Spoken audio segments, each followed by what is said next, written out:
памагчы? Ну, самае галоўнае, каб сам спажывец адзення ў сябе запытваўся, з чаго гэта зроблена, або хто гэта вырабіў. Асэнсаваны попыт – это лепшы стымул да зменаў. Ну, але як звычайнаму пакупніку зразумець, што адзенне, якое ён бачыць у краме, бяспечна? Перш за ўсё звяртаць увагу на эка-сертыфікацыю адзення. Напрыклад, знак «Экотэкс стандарт 100» гарантуе, што тканіна не ўтрымлівае шкодных рэчываў. Або існуе міжнародны стандарт арганічнага тэкстылю ГОЦ.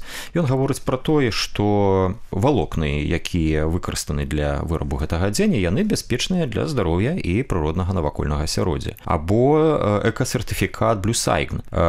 Ён паказвае, што кантралюецца ўвесь вытворчы працэс, уключаючы нават энергазатраты і выкарыстанне вады. А калі няма такіх знакаў на вопратцы? Ну, тады звяртайце ўвагу, перш за ўсё, на пах, якасць тканіны, краіну вытворцы і самі матэрыялы.